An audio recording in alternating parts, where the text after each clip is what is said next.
My name is Gabby, and this story is my true experience. When I was 11 years old, my family and I moved to a big house in a tiny town. Our new house was located at the highest point, which was at the end of the town. When we bought the house, the owner explained to us that his wife had just passed away due to cancer, and that the house was very precious to her, so she never wanted to sell it. Still, the owner said the house was too big and lonely for him, since all their kids were grown up and already moved to other cities. However, during the final part of the deal, he suddenly changed his mind and didn't want to sell the house. But it was too late. The owner stormed out of the office saying that it was his house and that we were going to regret it. Anyway, this was during the time my dad was sent overseas because he was in the military.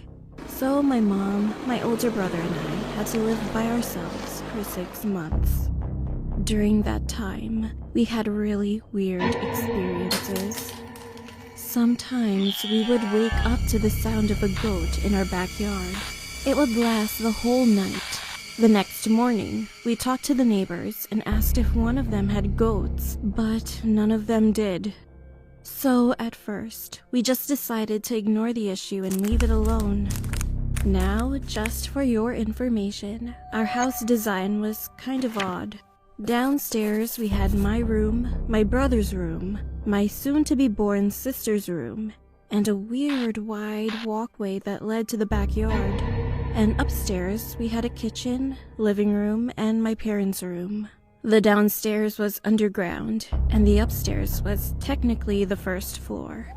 Anyway, one night, I decided to sleep with my mom, so I went upstairs with my brother. Later that night, we heard a sharp scream coming from downstairs. It sounded like it was my dad's voice screaming for help. He was calling all of our names. My mom rushed out of the room and was ready to run downstairs. All of a sudden, she stopped at the top of the staircase and looked at us with a weird expression on her face. "But your dad is still in Colombia. How could he..." And the next thing I saw was my mom abruptly falling down the stairs.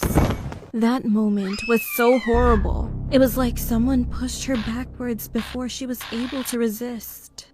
My brother called the police and I ran down the stairs to check my mom and see if she was okay. We struggled to bring her up the stairs, but we managed to make it to her room.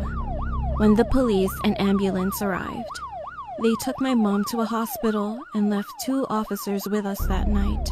I was crying the entire night, and we were so afraid. Due to falling down the stairs, Mom was injured, and unfortunately, we lost our new family member. The most chilling part was that they found large handprints on my mom's back, as if she was pushed by someone.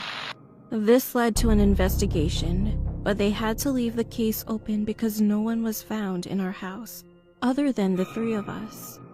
We all suffered and went through a hard time that year, especially my mom. She slid into depression.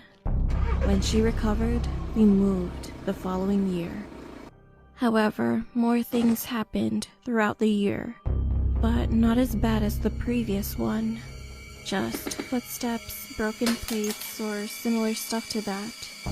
We put that house on the market when we left, but no one has contacted us. One thing is for certain.